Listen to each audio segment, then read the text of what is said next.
यहाँ पे ज्यादा कहानी वानी नहीं सुनाऊंगा, डायरेक्ट टू द पॉइंट आते हैं। It is a branch of physics, it is branch of physics of physics in which we deal in which we deal with motion of particle, motion of particle। Particle का मतलब होता है dimensionless object, dimensionless object. समझेंगे इस चीज को अच्छे से। Without knowing, without knowing its causes. मतलब कहने का ये है कि यहाँ पर हमें मोशन ऑफ पार्टिकल के बारे में स्टडी करना है। मतलब डिस्टेंस क्या होता है, डिस्प्लेसमेंट, वेलोसिटी, एक्सेलरेशन, ठीक है, इन सब चीज़ों के बारे में पढ़ना है इस चैप्टर में।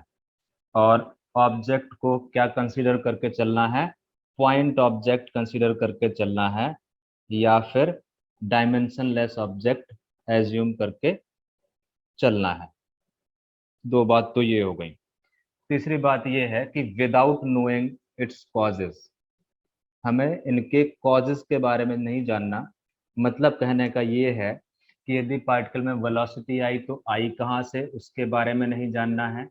एक्सेलरेशन है पार्टिकल में तो वो कहाँ से आया, किस वजह से आया, उसके रीजन के बारे में नहीं जानना है। वो उसका अलग चैप्टर है जो इसके बाद आएगा, second chapter, Newton's laws of motion.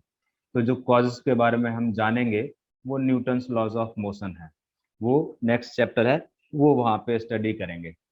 तो काइनेमेटिक्स में सिंपल सा है कि it is a branch of physics in which we deal with motion of particle without knowing its causes.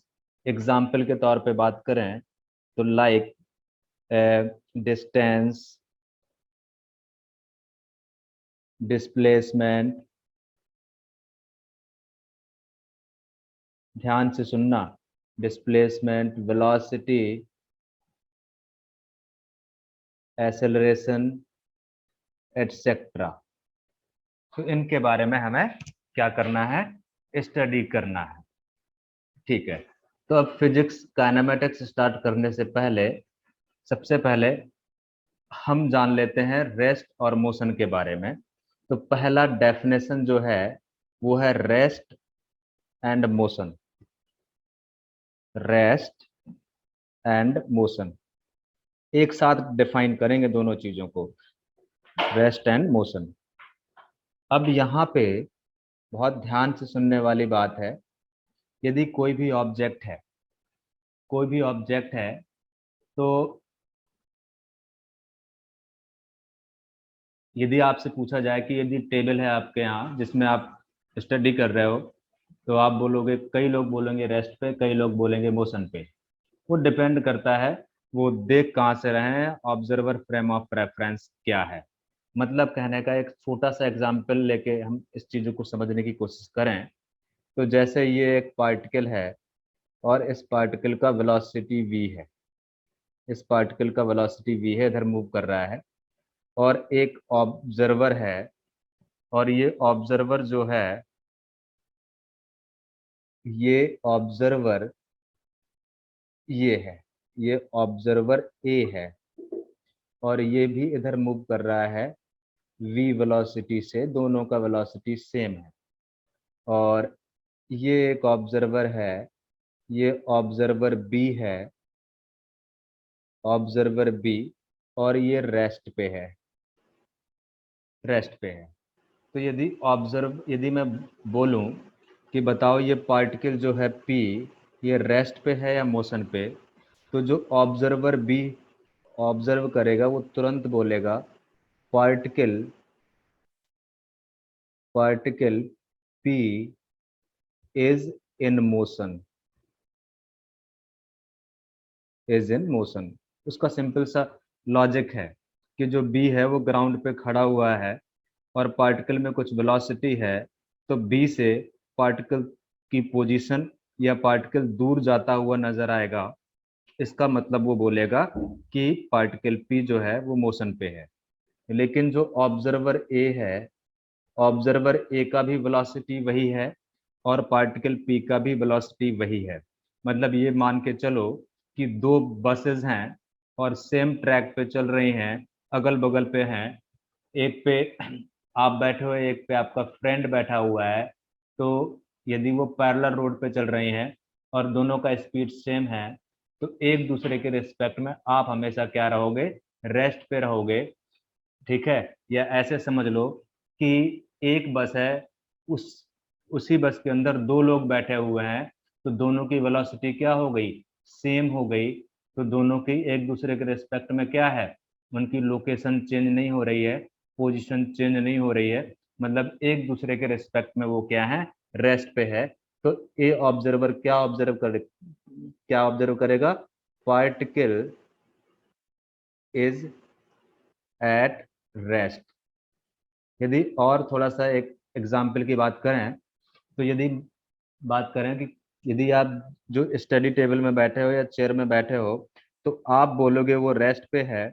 लेकिन कोई ऑब्जर्वर मून पे है, तो मून जो है वो अर्थ के रिस्पेक्ट में क्या कर रहा है, मूव कर रहा है।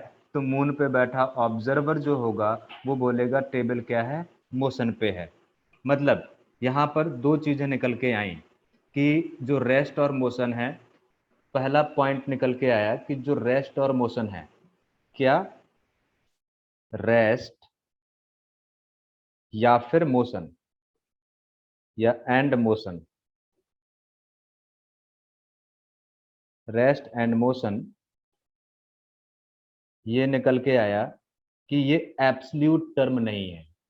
कौन से टर्म नहीं है, एब्सल्यूट टर्म नहीं है, not absolute term, not absolute terms. इसका मतलब ये हुआ कि रेस्ट और मोशन डिफाइन करने से पहले हमें ऑब्जर्वर के बारे में पता होना जरूरी है, एब्सल्यूट टर्म नहीं है। मतलब कहने का ये है कि these are relative term, these are relative terms,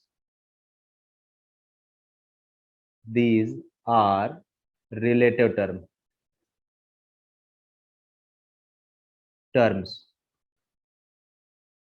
relative terms.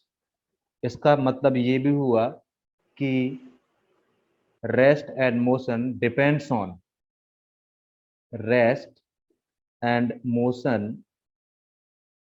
Rest and motion, ध्यान से सुनते जाना, rest and motion of an object, of an object depends on, depends on observer, observer, या फिर बोलूं observer frame of reference, observer frame of reference.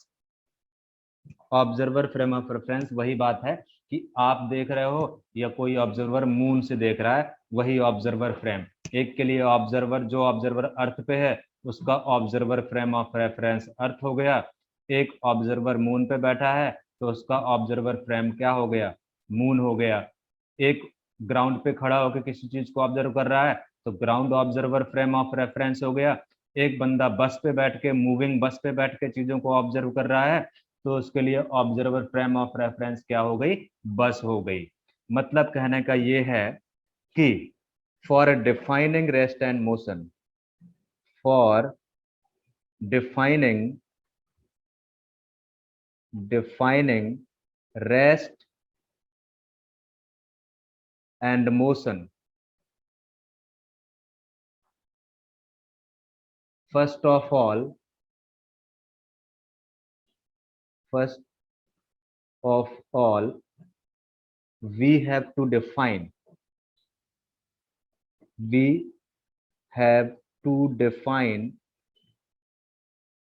observer frame of reference, observer frame of reference. Then we can comment on, then we can comment on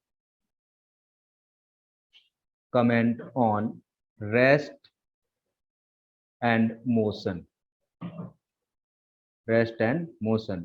मतलब कहने का है, जब तक कि हम ऑब्जर्वर फ्रेम ऑफ रेफरेंस के बारे में कोई भी स्टेटमेंट नहीं दे सकते, कब तक नहीं दे सकते, जब तक कि हमें ऑब्जर्वर फ्रेम ऑफ रेफरेंस के बारे में कुछ नहीं पता है।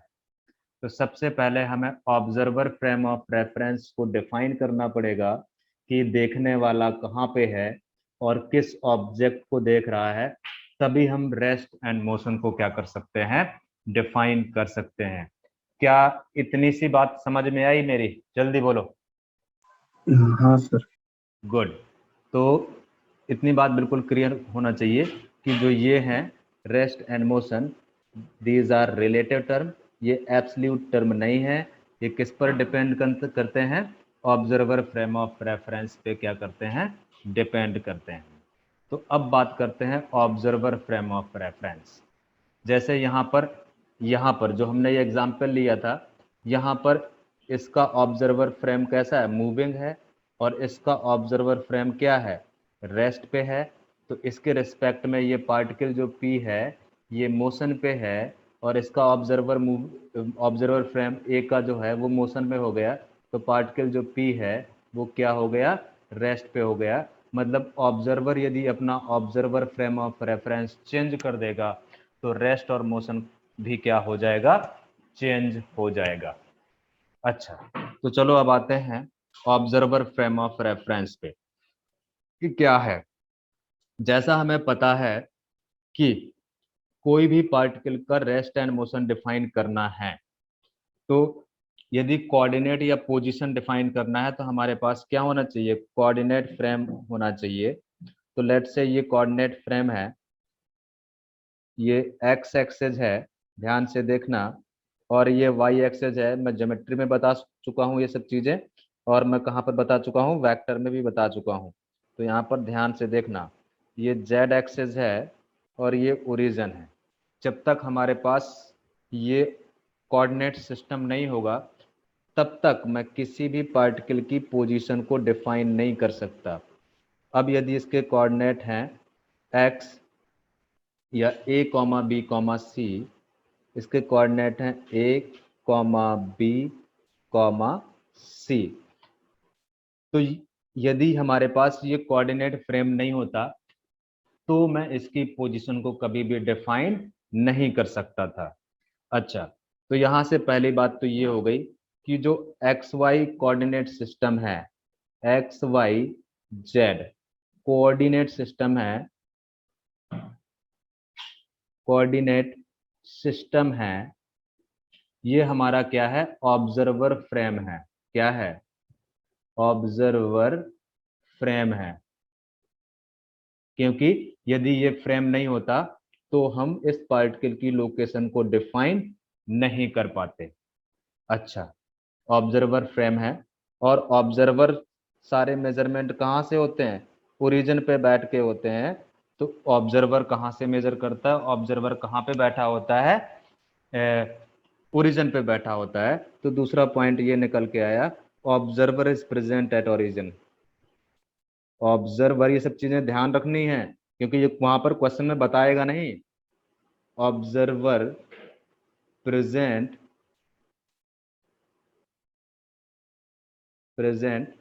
एट ओरिजिन, ओरिजिन, और ओरिजिन को ही क्या बोलते हैं, ग्राउंड। क्या बोलते हैं, इन जनरल क्या बोल देते हैं, ग्राउंड बोल देते हैं। तो इस चीज को आपको बहुत अच्छे से क्लियरिटी होनी चाहिए। मतलब ये जो है ये क्या है, ओरिजिन बोलूं ओरिजिन बोलूं या फिर ग्राउंड बोलूं या फिर ऑब्जर्वर फ्रेम ऑफ रेफरेंस बोलूं, एक ही मतलब है। Observer frame of reference.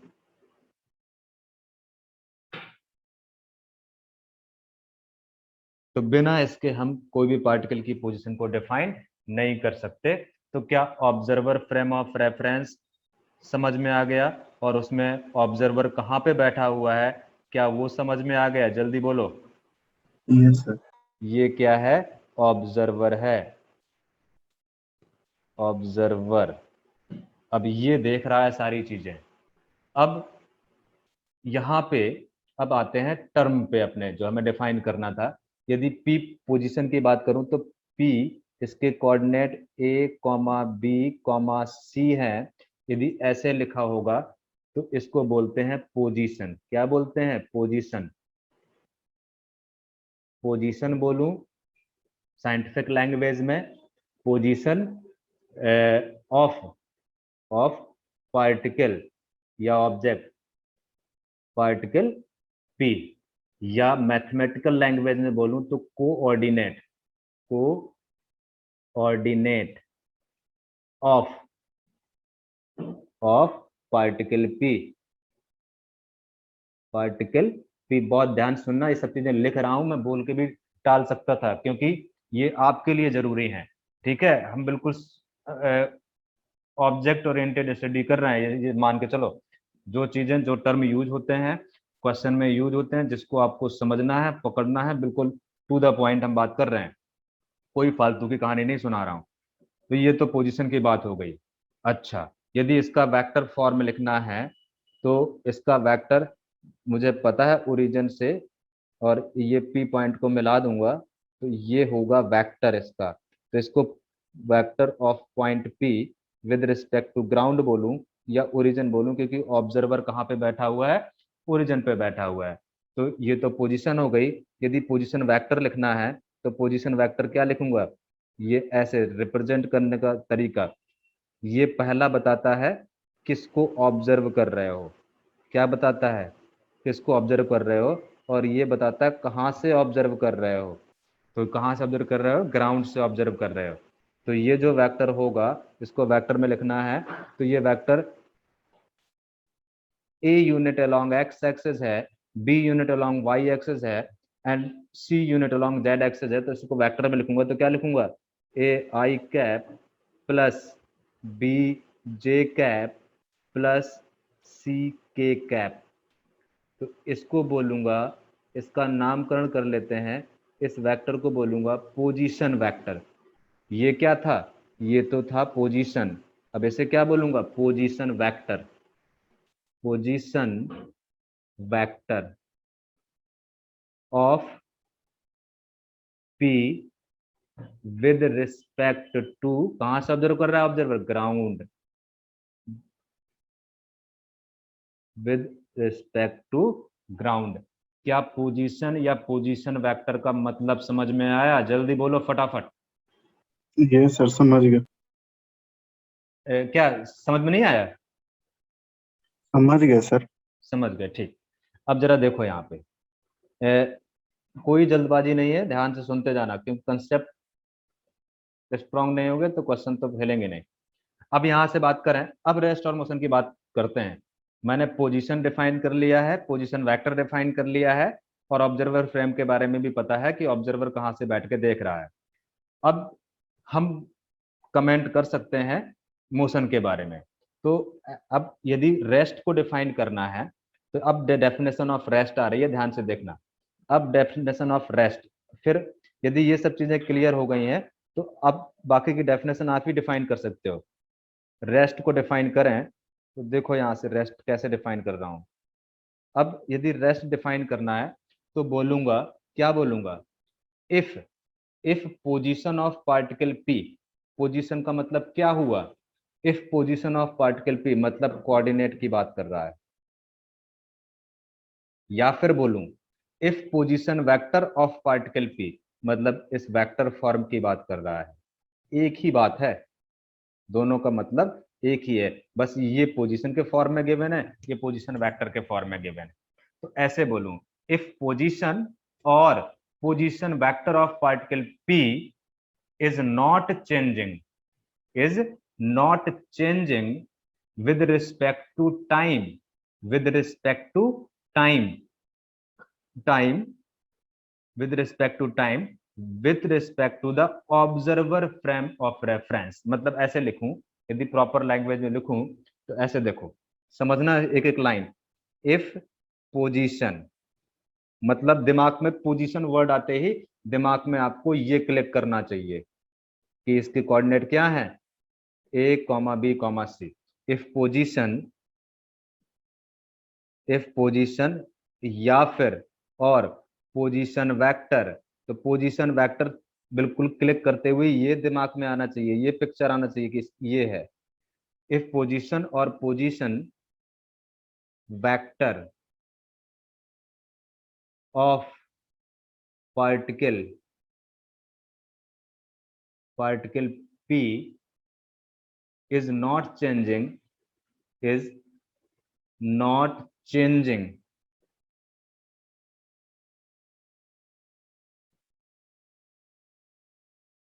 changing with time, with time, with respect to observer frame of reference. मतलब देखने वाला कहां पर, ओरिजिन पे, observer frame of reference,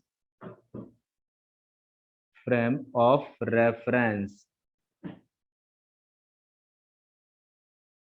reference, then we will say, we will say object, object या फिर particle, particle is at rest. पढ़ लो एक बार डेफिनेशन। क्या रेस्ट की डेफिनेशन क्लियर है? इफ पोजीशन, पोजीशन मतलब कोऑर्डिनेट, या फिर पोजीशन वेक्टर, तो पोजीशन चेंज नहीं होगी तो पोजीशन वेक्टर भी चेंज नहीं होगा। इफ पोजीशन और position vector of particle p is not changing with time, मतलब किसी टाइम t1 पे देखा तब भी यही कोऑर्डिनेट है, किसी दूसरे टाइम पर देखा तब भी वही कोऑर्डिनेट है। यदि कोऑर्डिनेट चेंज नहीं होंगे तो पोजीशन वेक्टर भी चेंज नहीं होगा। किसके रिस्पेक्ट में? कौन है देखने वाला? ऑब्जर्वर फ्रेम ऑफ रेफरेंस पे जो बैठा हुआ है। तो with respect to observer frame of reference, then we will say object या पार्टिकल इज एट रेस्ट। क्या रेस्ट का डेफिनेशन क्लियर हुआ? जल्दी बोलो फटाफट, yes no? Yes sir, clear. Good. बाकी लोगों को बेटा, बाकी लोगों को? Yes sir. हाँ, yes sir. Good good good. कहीं दिक्कत हो तो बोल देना। अब बात करें मोशन को, तो अब मोशन को डिफाइन करना है। रेस्ट की डेफिनेशन आपके पास सामने है। अब मोशन को डिफाइन करना है, तो राजश्री जल्दी से डिफाइन करो। रेस्ट की डेफिनेशन तुम्हारे पास है, यदि मोशन को डिफाइन करना है तो कैसे डिफाइन करोगे? जल्दी बोलो।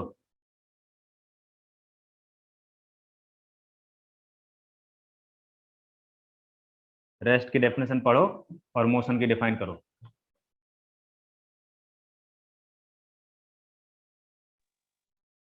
एक ही वर्ड तो हटाना है बेटा।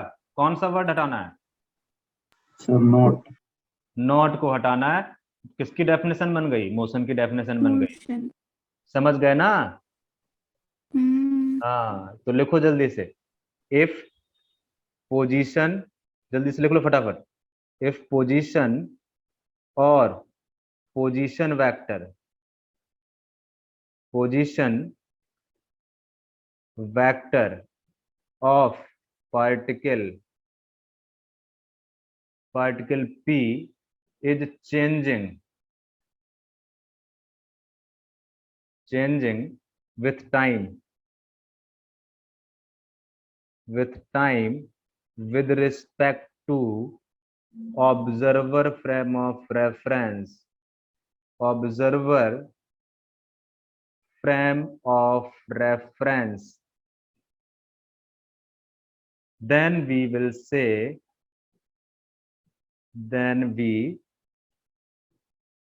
will say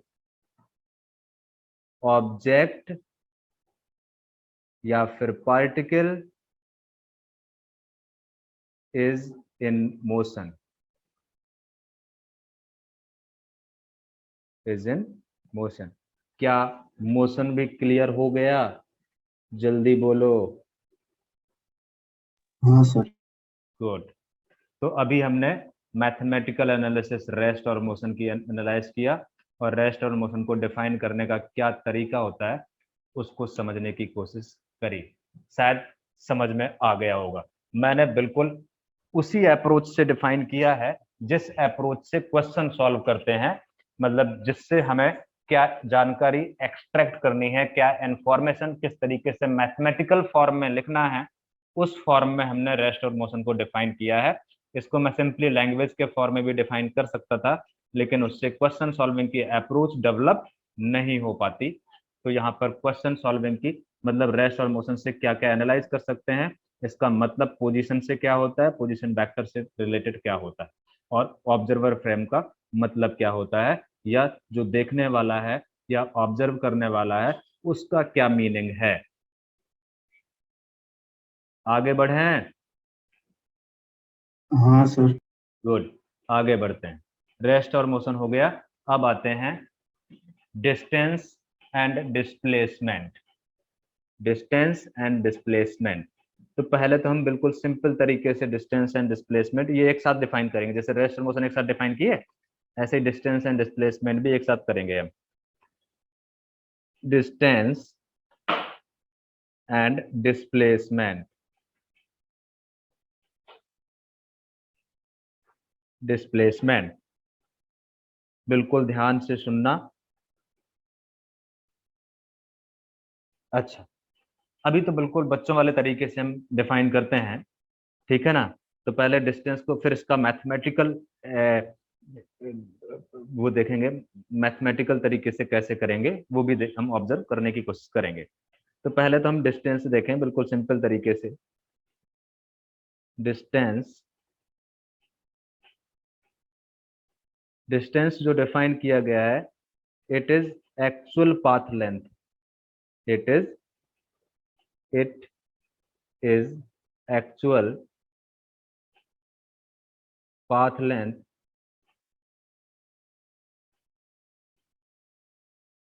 travelled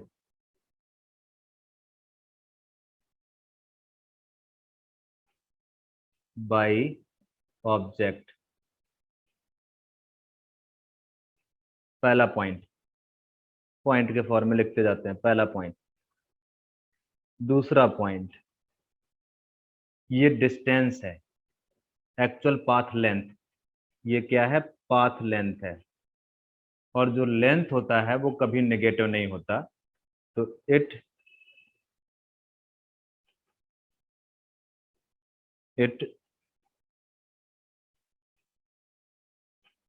will never be negative. Negative मतलब जीरो हो सकता है या पॉजिटिव हो सकता है, नेगेटिव नहीं हो सकता, because path length, length is never negative. Length is never negative. Negative. अच्छा, नेक्स्ट पॉइंट पे आते हैं। अब ये जो क्वांटिटी है ये स्केलर क्वांटिटी है। स्केलर क्वांटिटी है, ठीक है। और स्केलर क्वांटिटी है क्योंकि यदि आप अपने घर से स्कूल तक जाते हो तो आप किसी भी रास्ते को फॉलो कर सकते हो। आपके घर से स्कूल तक जाने के बहुत सारे रास्ते होंगे, तो सबका पाथ लेंथ अलग अलग होगा और अलग अलग डायरेक्शन भी होगी, हर जगह अलग अलग डायरेक्शन होगी। तो ये कैसे है, स्केलर क्वांटिटी है। अच्छा, दूसरी बात, there are infinite possibilities. There are, ये वाला पॉइंट अक्सर हम भूल जाते हैं, तो इस चीज को याद रखना। there are infinite possibilities, infinite possibilities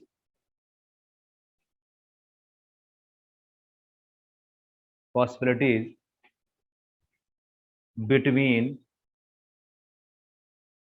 between fixed initial and final position, final position. शायद इस लाइन का मतलब समझ गए होगे, सेल्फ एक्सप्लेनेटरी है। इसका मतलब ये है कि यदि ये इनिशियल पोजीशन है और ये फाइनल पोजीशन है, एक आपका घर है और एक आपका स्कूल है, तो आप इस रास्ते से घूम फिर के गए तो इसका पाथ लेंथ कुछ अलग होगा। ये पाथ 1 है, ऐसे घूम के गए, मर्जी हुई यहाँ से जाना है तो इसका पाथ लेंथ अलग होगा। और ऐसी भी मर्जी हो सकती है कि आपने होमवर्क नहीं किया तो पीरियड खत्म होने के बाद पहुँचे तो खूब घूम फिर के पहुँचे, पाथ 3 फॉलो किया तो पाथ लेंथ अलग हो गया। तो जिस पाथ को फॉलो करेंगे उस पाथ का जो एक्चुअल लेंथ होगा that will be the distance travelled by the object और पार्टिकल। तो देयर आर इनफाइनाइट पॉसिबिलिटीज, वो डिपेंड करेगा आप कौन सा पाथ फॉलो कर रहे हो, कौन सा रास्ता चूज कर रहे हो। इतनी बात शायद समझ में आ गई। हाँ सर। नेक्स्ट पॉइंट की बात करें तो its SI unit is meter, its SI unit is metre. तो ये कुछ 3-4 पॉइंट हैं, 5 पॉइंट ये आपको याद रखना है डिस्टेंस के बारे में। अब आ जाते हैं डिस्प्लेसमेंट। किसी पॉइंट में कोई कंफ्यूजन है तो बता दो फटाफट।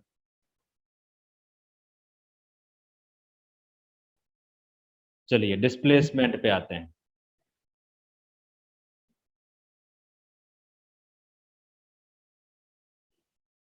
Displacement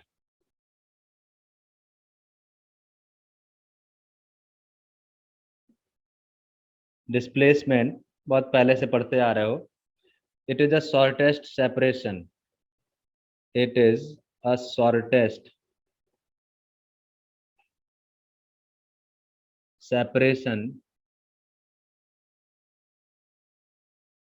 separation between fixed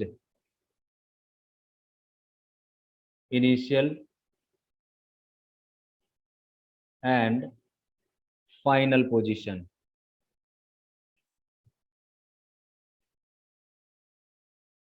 final position ये पहला पॉइंट है। मतलब कहने का ये इनिशियल पोजीशन है और ये फाइनल पोजीशन है, तो जो शॉर्टेस्ट सेपरेशन होगा वो इन दोनों को ज्वाइन करने वाली स्ट्रेट लाइन ही होगी। इसके अलावा या इससे ज़्यादा शॉर्टेस्ट कुछ भी नहीं हो सकता। ठीक है, तो ये स्ट्रेट लाइन से जो ज्वाइन करने वाली लाइन होगी वही क्या होगी, शॉर्टेस्ट पॉसिबिलिटीज होगी। चलिए इसका मतलब तो ये समझ में आ गया। दूसरी बात ये है कि ये भी इनिशियल पोजीशन भी आपकी फिक्स है, फाइनल पोजीशन ये फिक्स्ड वर्ड यूज किया है। फिक्स्ड वर्ड के लिए मतलब fixed initial and final position की बात करते हैं हम। अब यहाँ पे यदि इनिशियल और फाइनल पोजीशन फिक्स हो गई तो इसका जो डायरेक्शन है, ये जो एरो है, ये डायरेक्शन भी क्या हो जाएगा, फिक्स्ड हो जाएगा। तो इसका सेपरेशन भी फिक्स हो गया क्योंकि इनिशियल और फाइनल पोजीशन भी फिक्स हैं। मतलब इनका लेंथ मैग्नीट्यूड भी फिक्स हो गया और डायरेक्शन भी फिक्स हो गया। मतलब यदि आपके घर से आपका स्कूल, ये दो initial and final fix position है और आपका घर इनिशियल है, आपका स्कूल फाइनल है, तो इनको ज्वाइन करने वाली स्ट्रेट लाइन का जो लेंथ होगा वो तो मैग्नीट्यूड ऑफ डिस्प्लेसमेंट होगा और जो डायरेक्शन होगी वो इनिशियल टू द फाइनल होगी। मतलब यदि आपके घर से आपका स्कूल नॉर्थ की तरफ है तो डायरेक्शन भी फिक्स हो गया। तो मतलब कहने का ये हो गया कि it is a vector quantity, it is a vector quantity, vector quantity. दूसरी बात, ये क्या है, ये वेक्टर है, और वेक्टर के बारे में हम पहले पढ़ चुके हैं। वेक्टर पॉजिटिव भी हो सकता है, नेगेटिव भी हो सकता है, और जीरो भी हो सकता है। वो डिपेंड करेगा हमने किस डायरेक्शन को पॉजिटिव एज्यूम करके सॉल्व किया है और किस डायरेक्शन को नेगेटिव करके एज्यूम किया है, या हमने X system X Y Z किस डायरेक्शन में एज्यूम किए हैं उस पर डिपेंड करेगा। तो its value may be positive, zero और negative also। चलिए, तो ये बात हो गई।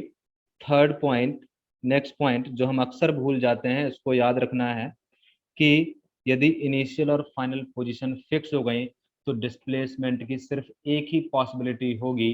मल्टीपल पॉसिबिलिटी डिस्टेंस की तरह नहीं हो सकती, क्योंकि डिस्प्लेसमेंट शॉर्टेस्ट सेपरेशन एक ही होगा यदि इनिशियल और फाइनल पोजीशन फिक्स हैं।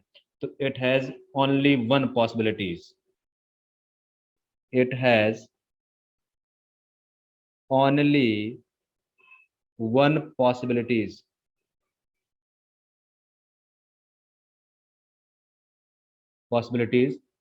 for fixed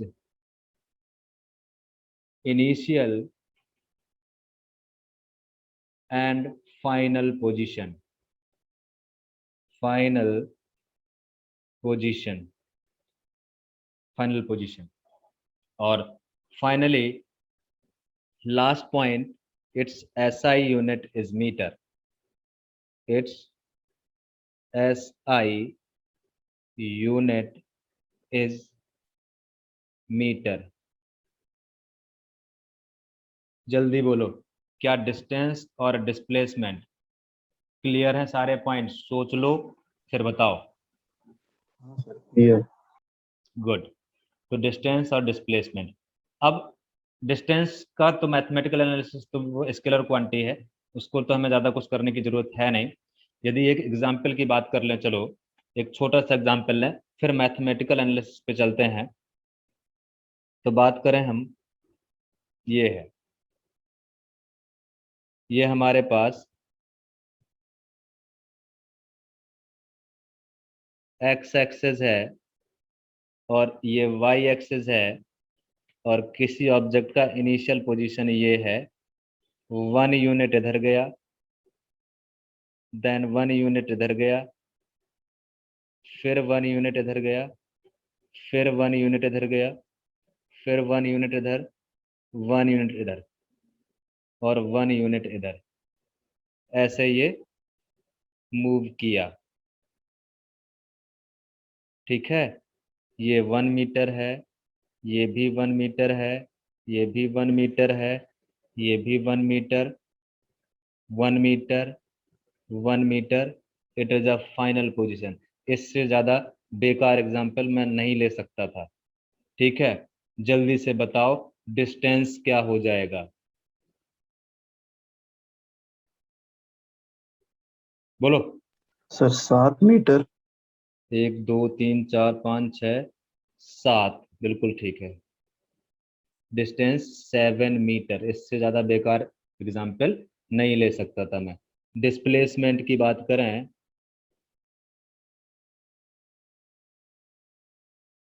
डिस्प्लेसमेंट, तो डिस्प्लेसमेंट जल्दी बोलो। ये डिस्टेंस कितना हुआ? 1 2 3, 3 मीटर। 3 मीटर। और ये डिस्टेंस कितना हुआ? ये हो गया 1 1, ये भी 3 हो जाएगा सर, मतलब एक 4 मीटर से। 4 मीटर हो गया।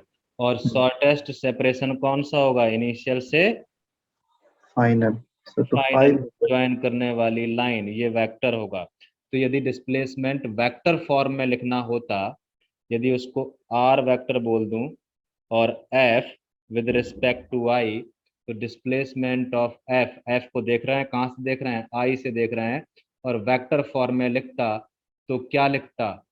4i plus 3j। ये तो वेक्टर फॉर्म में यदि मैं लिखता डिस्प्लेसमेंट वेक्टर, ये कंप्लीट वेक्टर हो गया। और यदि मैग्नीट्यूड की बात करता तो मैग्नीट्यूड, किसी भी वेक्टर का मैग्नीट्यूड निकालना आता है मुझे, तो ये क्या है, मैग्नीट्यूड। क्या है, मैग्नीट्यूड। कितना हो जाएगा, root over coefficient of I square plus coefficient of J square is equal to, कितना हो गया, 4 चौको 16 और 3 त्रिक 9, कितना हो गया है, सर √25। 5 मीटर। मेरी बात समझ में आई शायद। हाँ सर। यदि डायरेक्शन की बात भी करते तो डायरेक्शन भी निकाल लेता। ये एंगल थीटा है, तो टेन थीटा, जल्दी बोलो फटाफट, टेन थीटा परपेंडिकुलर मतलब coefficient of J divide by coefficient of 3/4। I, 3/4, मतलब theta is equal to tan inverse 3/4। मतलब ये बोल देता कि it is a angle made by, it define करना पड़ेगा ना मुझे, it is angle made by, made by, made by कौन, डिस्प्लेसमेंट वेक्टर, डिस्प्लेसमेंट वेक्टर, मतलब R F with respect to I, with, किसके साथ बना रहा है बेटा, विथ एक्स एक्सिस के साथ। Are you getting my point, जल्दी बोलो। Yes sir. तो ये आ गया, और ये वेक्टर फॉर्म में आ गया, और ये आपका मैग्नीट्यूड आ गया, डिस्प्लेसमेंट। तो मैंने डिस्प्लेसमेंट को पूरा विजुलाइज कर दिया है। आंसर पे, आंसर पे मैं इंटरेस्टेड नहीं हूँ। आंसर तो 10th का बच्चा भी निकाल देता है इसका, लेकिन ये लिखने का तरीका, सॉल्विंग की अप्रोच, यदि वो आपने उस पर फोकस नहीं किया, उस पर फोकस नहीं किया, मैं जब ये हाईलाइट कर रहा हूँ, तो फिर आपके लिए आगे चल के डिफिकल्ट प्रॉब्लम में डिफिकल्टी आ सकती है। मैं फिर बोल रहा हूं, सॉल्विंग की अप्रोच, दैट इज इंपॉर्टेंट। यदि उस पर फोकस नहीं किया तो फिर आपको क्वेश्चन में डिफिकल्टी आनी ही आनी है, मैं फिर हेल्प नहीं कर पाऊंगा। इसलिए मैं सॉल्विंग की अप्रोच, एक एक चीज़ों का मीनिंग, वो सब बिल्कुल अच्छे से क्या होना चाहिए, क्लियर होना चाहिए। इसलिए ये बचकाना सा एग्जाम्पल लेने की ज़रूरत पड़ी, ताकि मैं आपको अप्रोच समझा सकूं, लिखने का तरीका समझा सकूं। जल्दी बोलो, समझ में आया नहीं आया। यस सर, समझ गए। बाकी लोग बेटा, यस सर। गुड। यस। आते हैं mathematical analysis of displacement, mathematical analysis of displacement.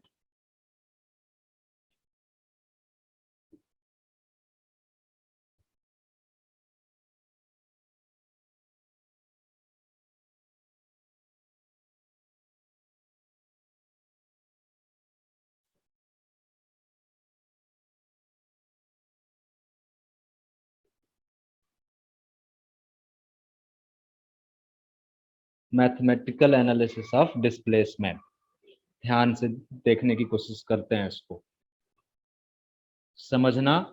Term जो मैं बोल रहा हूं, उन टर्म को अच्छे से समझने की कोशिश करना, टर्म को याद करने की कोशिश करना, क्योंकि क्वेश्चन में वही टर्म होंगे और उन्हीं टर्म से आपको एक्सप्रेशन बनाना होगा। जैसे मान लेते हैं ये हमारे पास कोऑर्डिनेट सिस्टम है, ये इज अ कोऑर्डिनेट सिस्टम।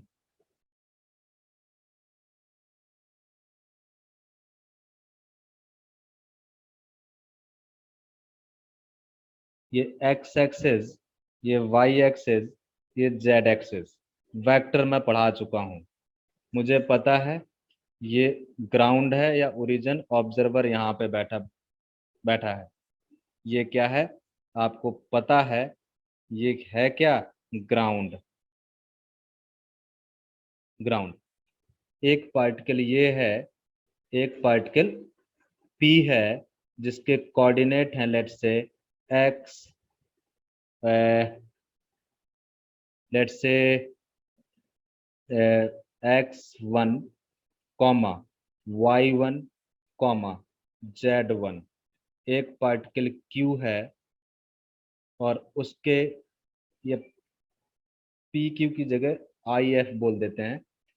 ये आई है, ये एफ है, पी क्यू भी हो सकता था, कोई दिक्कत नहीं है, आई एफ मैंने बोल दिया, कोई दिक्कत नहीं है।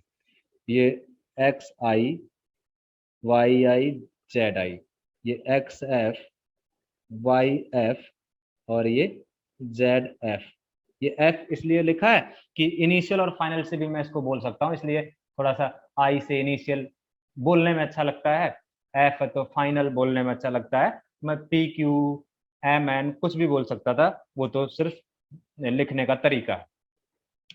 यदि मैं बात करूं, अब फटाफट नामकरण करते जाना, ठीक है। मैं यहाँ पर नामकरण कैसे करना है मैं यहाँ पर समझा चुका हूँ, जब रेस्ट और मोशन हमने डिफाइन करने से पहले। पोजीशन किसे बोलते हैं, पोजीशन वेक्टर बोलते हैं, किसे बोलते हैं, और उसको लिखते कैसे हैं, ये बहुत अच्छे से मैंने यहाँ पर डिफाइन किया हुआ है। बिल्कुल इसमें कोई गड़बड़ी नहीं होनी चाहिए। देख लो अच्छे से, रट लो मैंने क्या लिखा है, कैसे नामकरण किया है। अब यहाँ पर आते हैं, मैं लिखता जाता हूँ, आप बोलते जाना, मैं नहीं बोलूंगा। आई, इसको क्या बोलूंगा, जल्दी बोलो। सर हैं? सर ये X i i cap, Y i j cap और जेड आई के कैप, नहीं, इसको क्या बोलूंगा जो मैंने लिखा है अभी। मतलब कोऑर्डिनेट्स है। हाँ, पोजीशन या कोऑर्डिनेट, बिल्कुल यही बोल, वही वर्ड तो मैं क्या सिखा रहा हूँ, वही तो बोल रहा हूँ, पोजीशन। हम्म, ये क्या, पोजीशन ऑफ आई। अच्छा, ये क्या है? तो पोजीशन ऑफ एफ। बाकी लोग यस और नो तो बोल दो।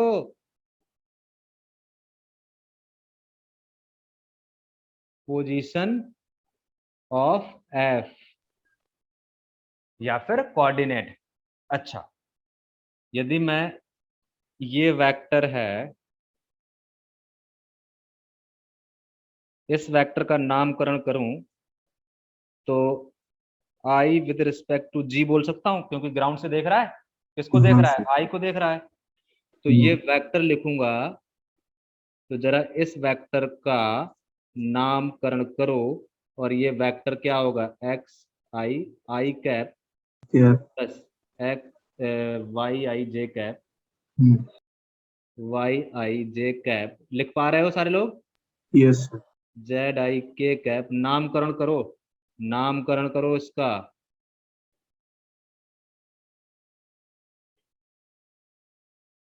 नामकरण। So position vector of G with respect to I. No, फिर से देखो, position vector of I with respect to ground G. I with respect to G. Origin है ना ये, ओरिजिन, इसी को क्या बोला है, हम्म, ग्राउंड। हम्म, तो ये क्या है, position vector, position vector of I with respect to ground, मतलब जी, मतलब ओरिजिन। समझा चुका हूं पहले। अच्छा, इसको क्या बोलूंगा, इस वेक्टर को जल्दी बोलो। sir, position vector of F with respect to G.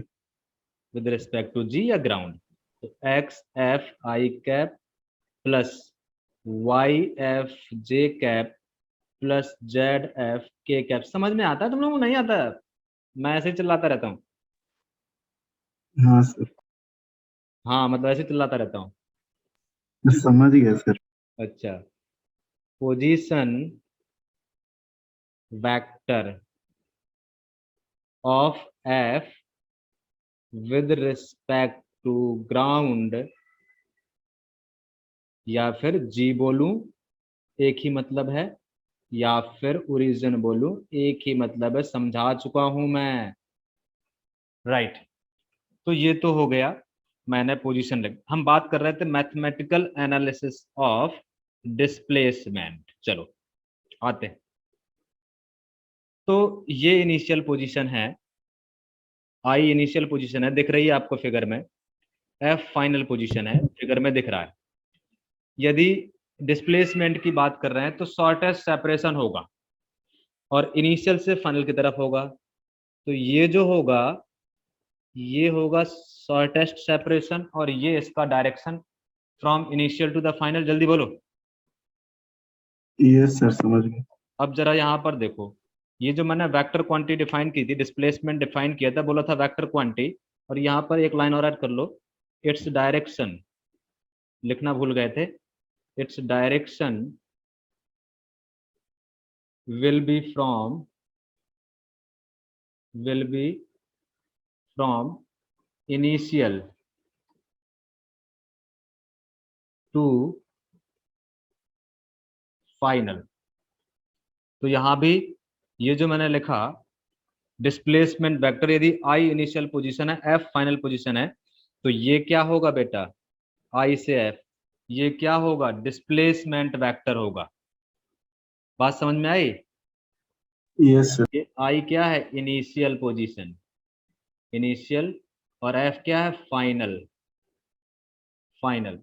तो यहां से जो आई एफ होगा, आई एफ होगा, आई एफ, ये आई एफ, ये क्या होगा, जल्दी बोलो, डिस्प्लेसमेंट वेक्टर, हम्म।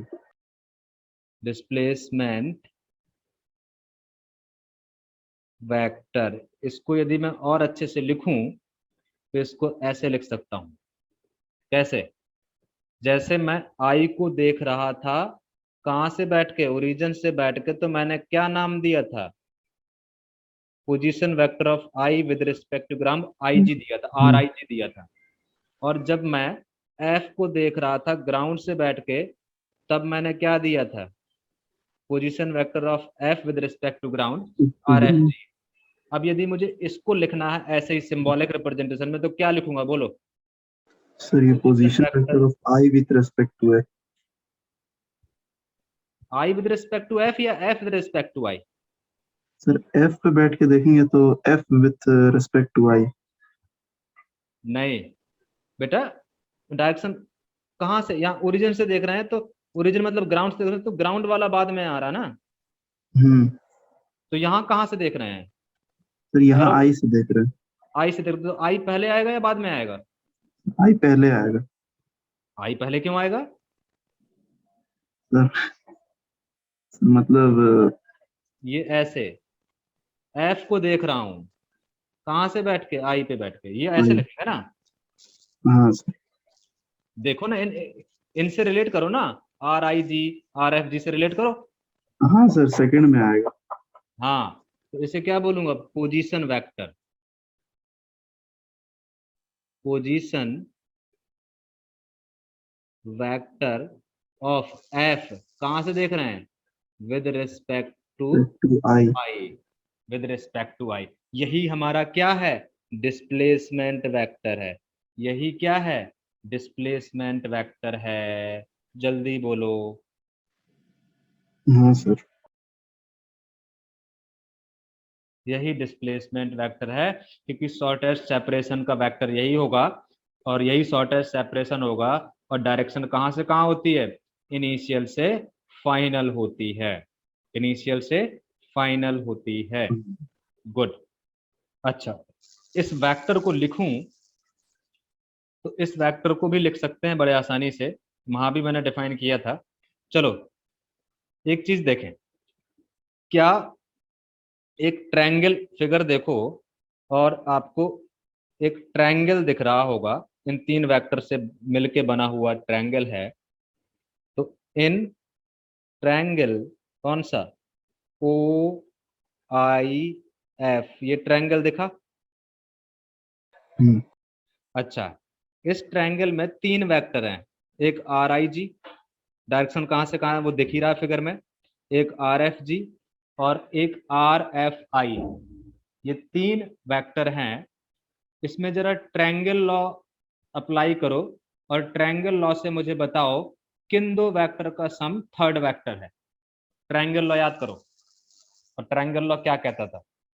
तो इन देखो इन वेक्टर्स को, और किन दो वेक्टर का सम थर्ड वेक्टर है।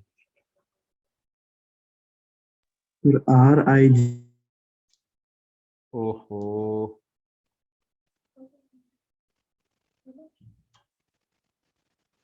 चली गई।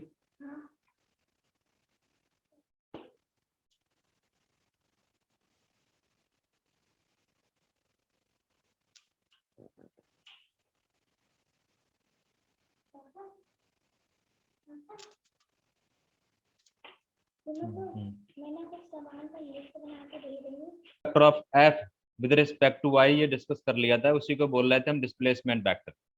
अब हम वेक्टर लॉ से बात करें तो वेक्टर लॉ ऑफ एडिशन हम लोगों ने डिस्कस किया था कि यदि दो वेक्टर हैं, एक वेक्टर ए है और एक वेक्टर बी है, इन दोनों का एडिशन करना है तो ट्रायंगल फॉर्म करते हैं।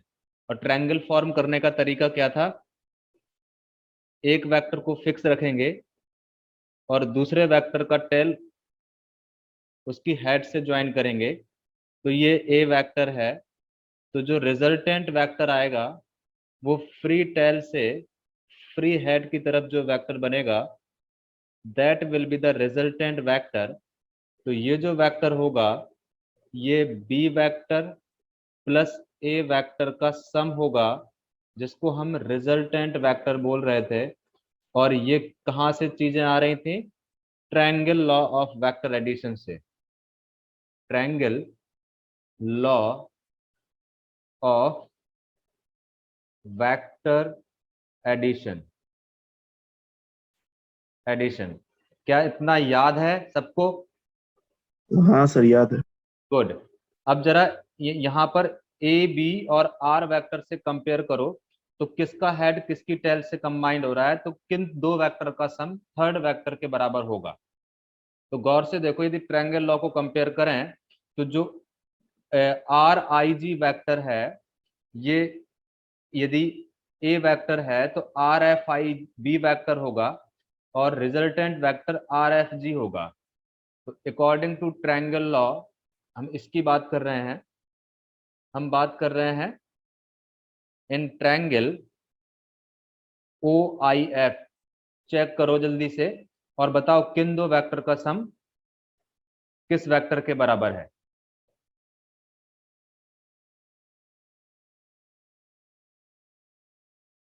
चेक करो।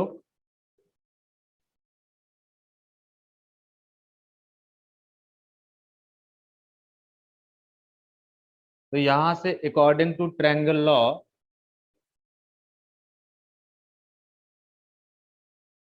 According to triangle law of vector addition,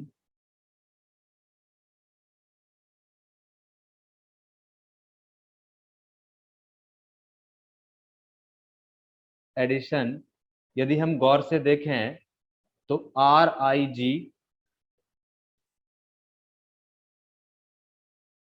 plus R F G, sorry R F I, check कर लो फिगर, इन दो का सम किसके बराबर है, आर एफ जी के बराबर है।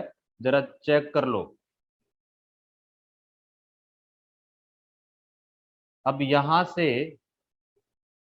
हम बात करें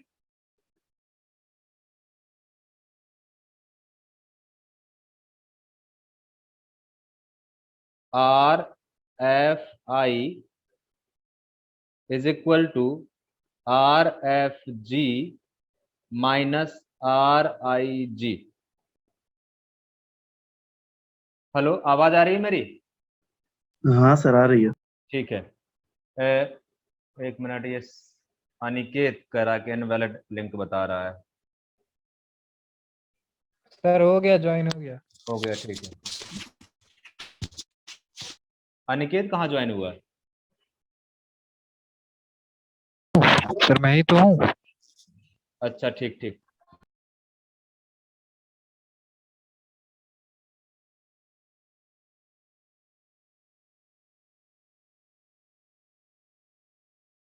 ठीक,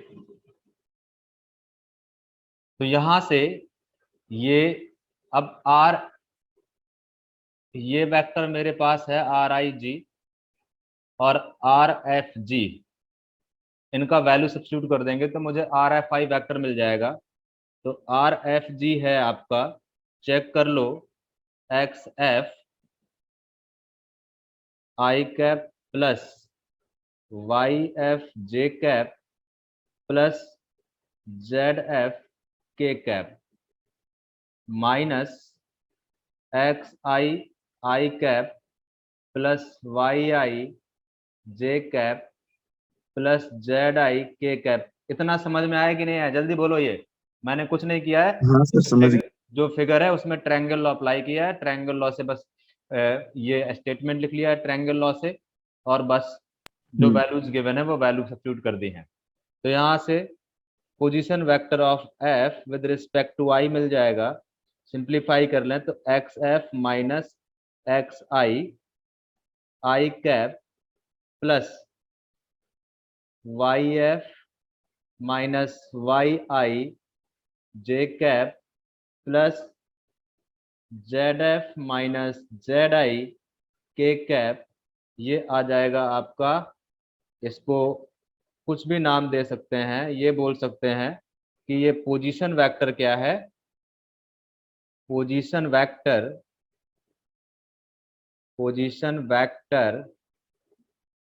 of F with respect to i. मतलब ऑब्जर्वर कहाँ पे बैठा हुआ है? आई पे बैठा हुआ है। और इसी को बोल सकते हैं, क्या बोल सकते हैं, if I is initial position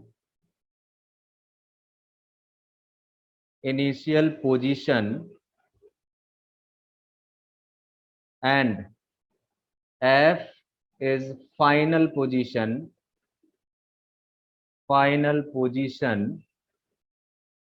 then it will be the displacement vector.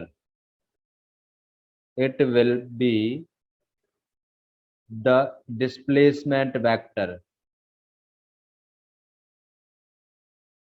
बिल्कुल ध्यान से सुनना, डिस्प्लेसमेंट वेक्टर।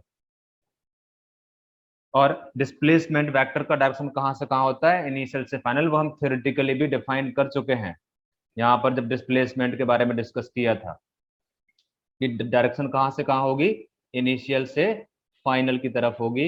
ये डायरेक्शन होती है और स्ट्रेट लाइन होती है। तो वो वेक्टर मैथमेटिकली ऐसे कैलकुलेट कर लेंगे, यदि इनिशियल पोजीशन वेक्टर पता है और फाइनल पोजीशन वेक्टर पता है तो हम डिस्प्लेसमेंट वेक्टर क्या कर सकते हैं, फाइंड कर सकते हैं। मतलब ये रिलेशन बहुत इंपॉर्टेंट है,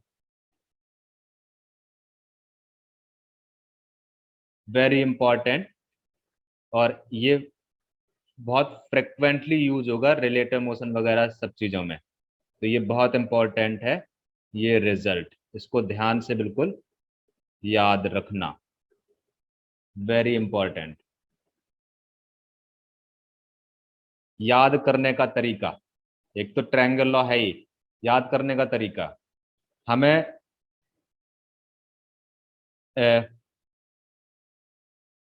सॉरी, चाहे इसे याद कर लो या फिर इसे याद कर लो, और बेटर है कि लास्ट वाले इसको याद करो, इसको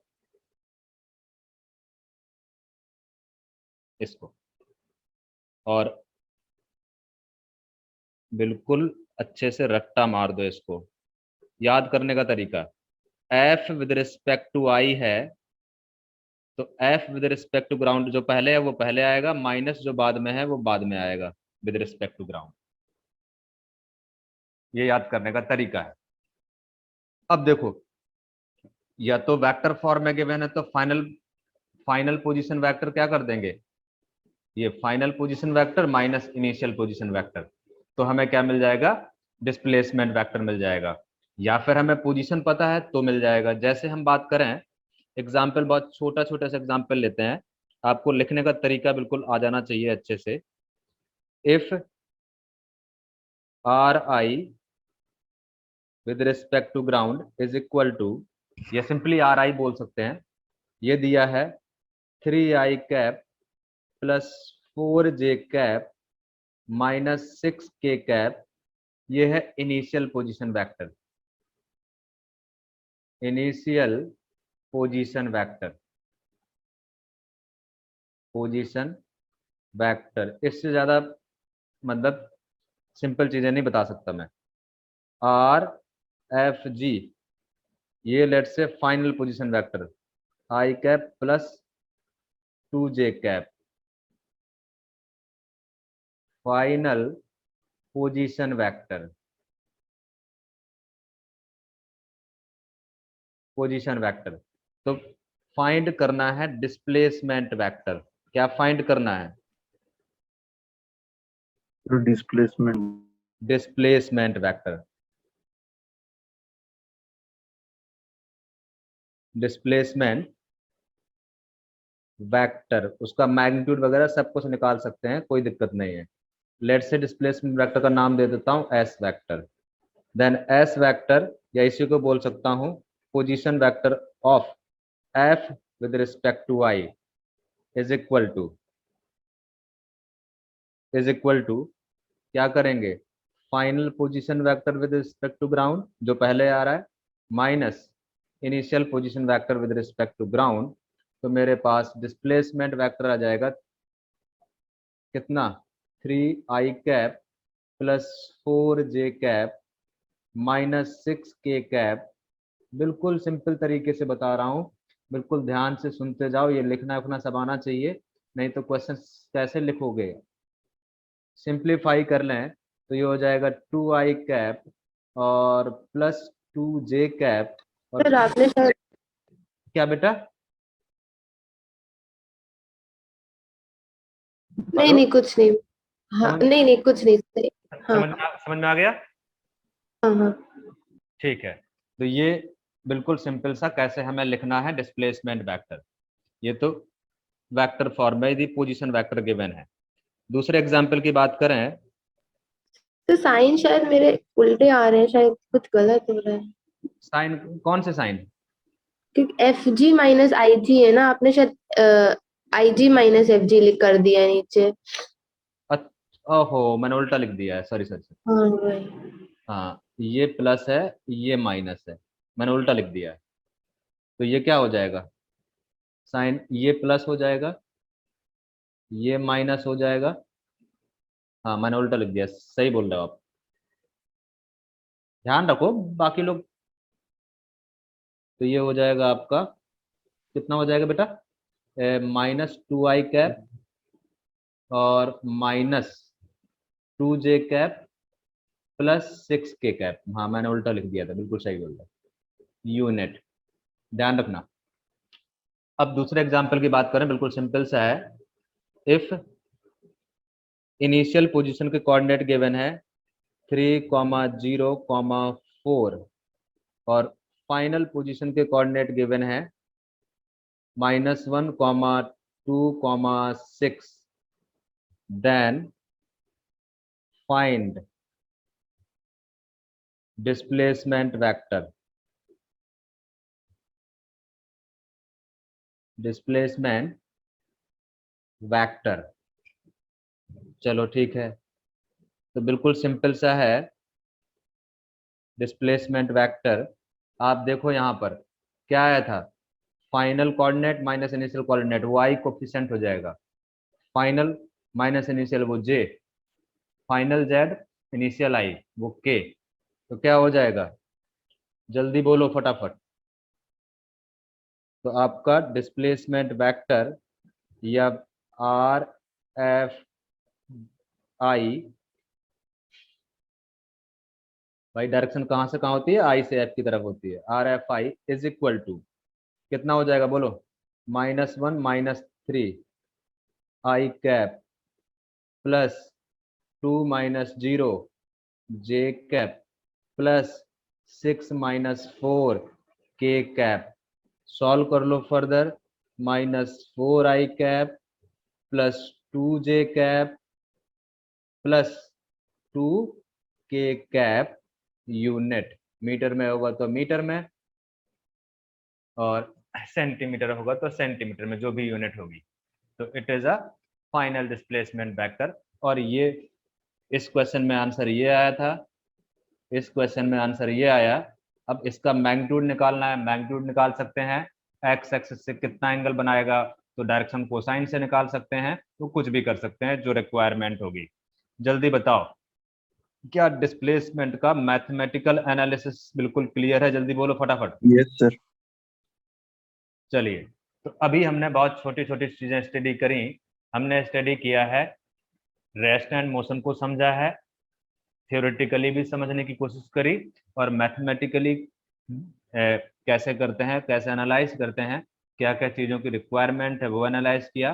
फिर हमने डिस्टेंस एंड डिस्प्लेसमेंट के बारे में थियोरेटिकली और मैथमेटिकली दोनों तरीके से स्टडी करने की कोशिश करी। अब जैसे हम बात करें, एक चलो एक पहले हम एवरेज स्पीड और एवरेज वेलोसिटी जरा समझने की कोशिश कर लेते हैं, फिर एग्जाम्पल उसके बाद सबके कंबाइंड एग्जाम्पल ले लेंगे। तो नेक्स्ट हेडिंग है average speed and average velocity. इनको एक साथ डिफाइन करेंगे। Average speed and average velocity.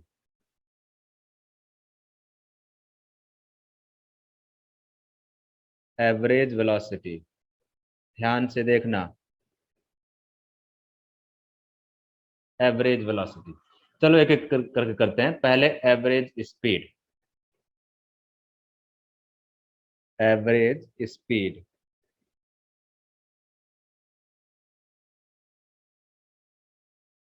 VAVG से ऐसे रिप्रेजेंट कर दे रहे हैं। बिल्कुल सिंपल सा डायरेक्ट डेफिनेशन पे आते हैं। Average speed is equal to total distance, total distance divide by total time taken. बिल्कुल यही डेफिनेशन है, इसके बियॉन्ड हमने जाना नहीं है कहीं भी। Total distance travel divide by total time taken, रट्टा मार दो, बहुत जमाने से पढ़ते आ रहे हो आप इस चीज को।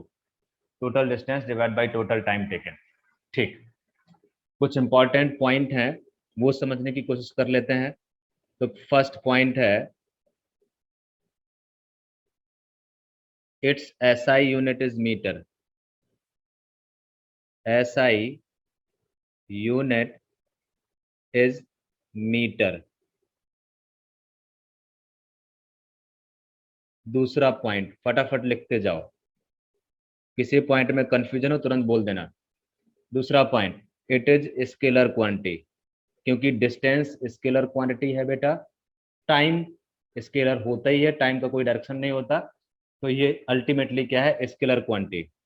It is scalar quantity, scalar quantity. Next point, देखो सब लोग SI unit metre per second, तुम लोग इतना कैसे बिल्कुल इनएक्टिव हो सकते हो यार। Metre per second, it is yes scalar quantity. अच्छा, थर्ड पॉइंट है, जैसा मैंने बताया था, यदि fixed initial and final position है तो डिस्टेंस की इनफाइनाइट पॉसिबिलिटीज हो सकती हैं। मतलब जिस पाथ को फॉलो करेंगे वही उसका डिस्टेंस हो जाएगा। तो यदि डिस्टेंस डिफरेंट डिफरेंट होगी तो टाइम भी डिफरेंट डिफरेंट होगा, ठीक है ना। तो आपका एवरेज स्पीड की भी इनफाइनाइट पॉसिबिलिटीज होंगी, क्योंकि डिस्टेंस ट्रेवल्ड की इनफाइनाइट पॉसिबिलिटीज हो सकती हैं। It has infinite possibility, it has infinite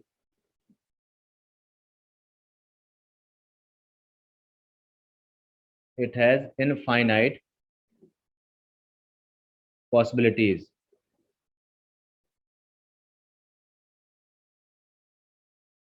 सोच लो इन सारे पॉइंट में कोई दिक्कत है तो। और जैसा ये सर बताया था, समझ गया। हाँ ये वाला पॉइंट अक्सर हम भूल जाते हैं कि इनफाइनाइट पॉसिबिलिटीज वाला, तो इसको हमें याद रखना है, इस ये पॉइंट ध्यान रखना है, क्योंकि डिस्टेंस की इनफाइनाइट पॉसिबिलिटीज होंगी तो डिस्प्लेस आपका एवरेज स्पीड की भी इनफाइनाइट पॉसिबिलिटीज हो सकती हैं।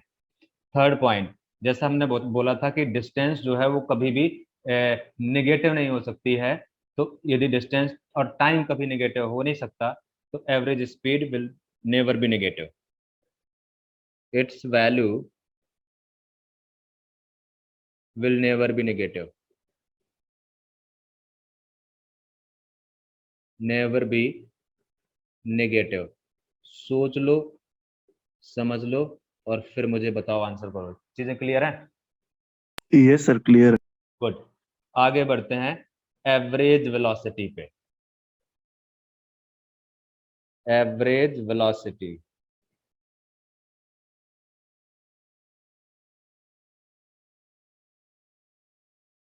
वी एवरेज, डायरेक्ट डेफिनेशन पे आते हैं। Average velocity is equal to displacement by total time taken. Total time, ये क्या है? Displacement vector.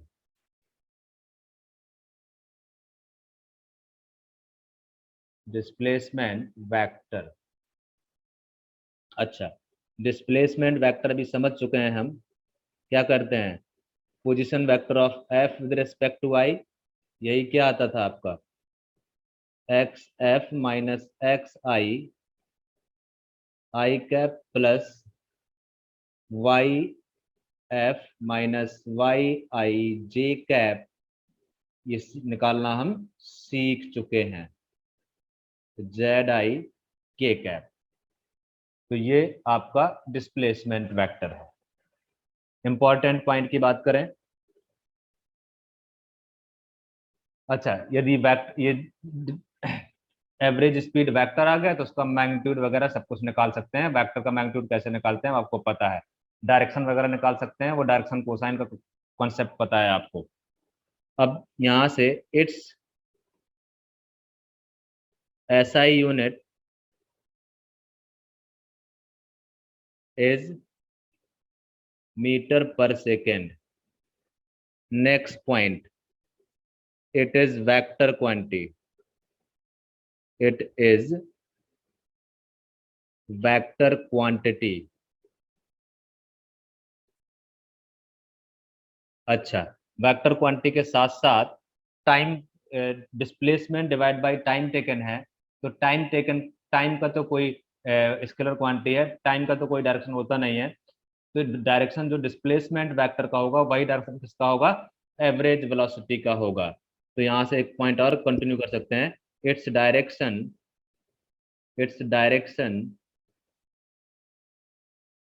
will be same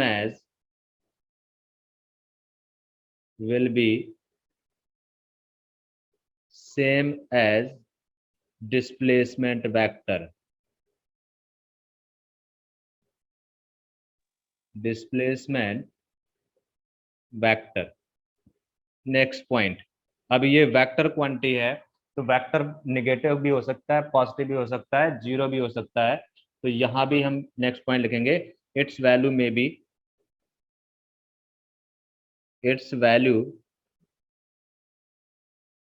B positive, zero भी हो सकती है, एंड या और नेगेटिव भी हो सकती है, और नेगेटिव ऑल्सो, क्योंकि ये वेक्टर क्वांटिटी। लास्ट पॉइंट, हमने देखा था कि यदि इनिशियल और फाइनल पोजीशन फिक्स्ड हैं तो डिस्प्लेसमेंट वेक्टर भी फिक्स होगा, मतलब यदि डिस्प्लेसमेंट वेक्टर फिक्स हो गया और डिस्प्लेसमेंट वेक्टर फिक्स हो गया तो क्या एवरेज वेलोसिटी वेक्टर फिक्स हो जाएगा? जल्दी बोलो। हाँ हाँ सर, फिक्स हो जाएगा पक्का? सर, क्योंकि सर फिक्स मतलब मतलब क्या एक ही वैल्यू, एक ही पॉसिबिलिटी है? तो हाँ, क्योंकि डिस्प्लेसमेंट एक ही पॉसिबिलिटी होती है ना, शॉर्टेस्ट होता है, तो शॉर्टेस्ट तो एक ही होगा। हाँ, कमाल के हो बच्चों तुम लोग, मैं धन्य हो जाता हूँ तुम लोगों को पढ़ा के। इधर देखो बदो, इंपॉर्टेंट पॉइंट, रिदम पकड़ लेते हो बस। अब जरा देखो, यदि ये इनिशियल पोजीशन समझा दूं पहले ताकि कोई कंफ्यूजन ना रहे। ये इनिशियल पोजीशन है, ये फाइनल पोजीशन है। डिस्प्लेसमेंट वेक्टर क्या हो गया? ये हो गया। पक्का? हाँ इसमें सर। इसमें कोई दिक्कत? No sir. ठीक है। डिस्प्लेसमेंट वेक्टर क्या हो गया? फिक्स्ड हो गया। हो गया नहीं हो गया? ये सर फिक्स्ड है। ठीक है, क्योंकि इनिशियल और फाइनल पोजीशन भी क्या है? फिक्स है। गुड। अच्छा, अब कोई पार्टिकल है, उसने इस पाथ को फॉलो किया, ये ऐसे गया, ठीक है? तो ये हम्म। क्या हो गया? डिस्टेंस ट्रेवल्ड, डिस्टेंस हो गया ना, डिस्टेंस हो गया। और हाँ लेट सर। से टाइम लगा, लेट टाइम जो लगा t is equal to t1 second. अच्छा, अभी भी इनिशियल पोजीशन ये है, फाइनल पोजीशन f है। उसने भले ही ये वाला पाथ पाथ वन फॉलो किया हो, भले ही पाथ वन फॉलो किया हो, लेकिन डिस्प्लेसमेंट तो अभी भी वही हुआ। डिस्प्लेसमेंट क्या है? Shortest separation. Yes sir. उसने पाथ कोई भी फॉलो किया हो, लेकिन डिस्प्लेसमेंट कितना हुआ उसका? S vector. Shortest separation. हाँ, एस वेक्टर के बराबर। हम्म। अब जैसे हमने एक एग्जाम्पल किया था, बहुत छोटा सा एग्जाम्पल किया था, ये वाला दिख रहा है फिगर? ठीक है, मैंने बोला था पार्टिकल पहले एक्स के लॉन्ग गया 1 मीटर, फिर वाई के लॉन्ग, फिर एक्स के लॉन्ग, फिर वाई के लॉन्ग, फिर एक्स के लॉन्ग, फिर वाई के लॉन्ग, फिर एक्स के लॉन्ग गया। तो पाथ तो वो ब्लैक वाला फॉलो कर रहा है, लेकिन डिस्प्लेसमेंट क्या है? आई से एफ का डिस्टेंस है कि नहीं? आई हाँ से सर। एफ तक का शॉर्टेस्ट सेपरेशन। ऐसे ही यहां भी क्या एक बात तो क्लियर हो गई कि भले ही कोई पाथ फॉलो करे वो, लेकिन डिस्प्लेसमेंट क्या है? एस वेक्टर के बराबर ही है। अच्छा, अब यदि वो कोई दूसरा पाथ फॉलो करके जाता है, मान लेते हैं ये वाला पाथ फॉलो करता है, तो ये क्या है? Path two, path two. तो अब इस केस में ये डिस्टेंस हो जाएगा, और डिस्टेंस चेंज होगा तो टाइम भी तो चेंज हो सकता है। तो लेट से अब हाँ टाइम सर। लगा, लेट से टाइम t2 लगा। मेरी बात समझ पा रहे हो मैं क्या कहने की कोशिश कर रहा हूँ? हाँ सर, टाइम की वजह से चेंज होगा। हाँ, तो डिस्प्लेसमेंट वेक्टर तो फिक्स है, लेकिन टाइम हम्म। जो है, टाइम किस किस पर डिपेंड करेगा? टाइम, भाई इनिशियल फाइनल पोजीशन फिक्स हो गई, तो डिस्प्लेसमेंट वेक्टर फिक्स हो गया, लेकिन टाइम तो वेरी कर ही सकता है। यदि वो पाथ अलग अलग फॉलो कर रहा है तो टाइम अलग अलग हो सकता है। यस समझ गए सर। ना? और यदि टाइम अलग अलग हो सकता है तो फिर एवरेज वेलोसिटी भी क्या हो सकती है? अलग अलग हो अलग सकती अलग है। हाँ, तो डिस्प्लेसमेंट वेक्टर भले ही फिक्स हो, लेकिन टाइम डिफरेंट हो सकता है। तो आपका it has it has infinite possibilities, infinite possibilities.